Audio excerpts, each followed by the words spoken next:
My name's Abdallah Mkindi. I'm a Tanzanian. I'm the coordinator for Tanzanian Alliance for Biodiversity. We are based in Dar es Salaam, Tanzania.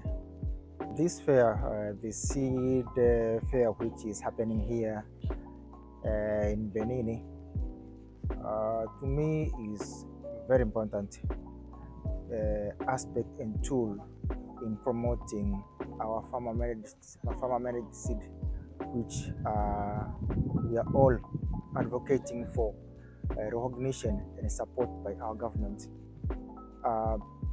It is a common truth that our seed, which I mean our farmer-managed seed, are the one which contribute, I think, of 60% of the food that is consumed in Africa.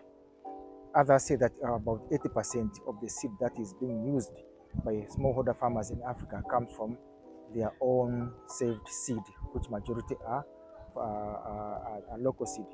So having this kind of fair is very important. First of all, it reminds us on the diversity we have when it comes to our seed. And also it tells us that, okay, to what extent we are continue losing the on-farm saved seed just because of the push by our government and the corporate so that our farmers can go for the so-called improved seed, which in this case are hybrid and some of the OPVs. The international space, there's a lot that is happening in our countries and in our regional blocks at large. And experience has shown that, okay, every time as we go forward, our laws, both at national and at regional level, are becoming stricter. They become more harsh to our own farm saved seed.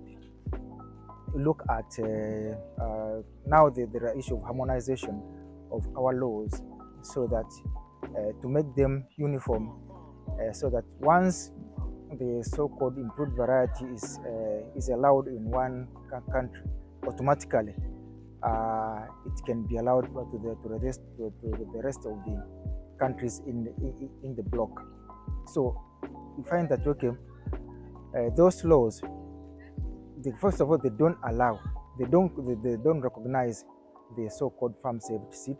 They consider them as grain, and in this case, farmers are not allowed. It is not allowed to trade or to sell the so-called uncertified seed. Yes, yeah. So we find that, okay, even our farm saved seed belong to this group of uncertified seed. So it's, for example, in my country, it is an offense to sell seed which is not certified. And though they did not mention directly the farm saved seed, but okay, saying that, okay, selling uncertified seed is an offense. So automatically you find that farmers are not allowed to package and sell their own farm saved seed.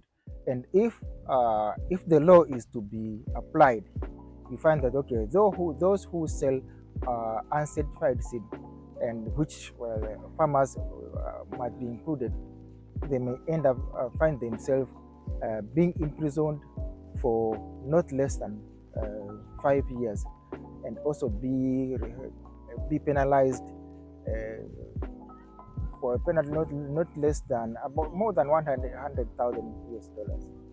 So find that, okay, it becomes the laws become very restrictive to our own farm saved seed, and this, to me, it is happening intentional to deter farmer from using their own farm saved seed, because they are considered as grain and not seed.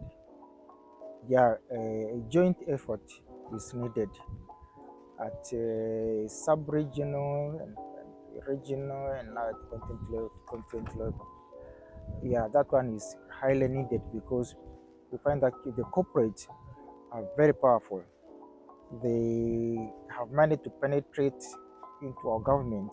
They can even influence how policies and law regarding seed and agriculture in general should be made. So the joint effort at regional level is very important. So we should not, we should start working. Joint effort should start at the national level, and then go to in this regard to the sub-regional East African community level. We who are coming from the Eastern Africa, then at regional level, I mean at Africa level, whereby in this regard, whereby we are united through AFSA. We need a joint effort at regional level to advocate for the recognition and support of our on-farm seed, which up to now contribute a lot in meeting the need of our farmers when it comes to food production.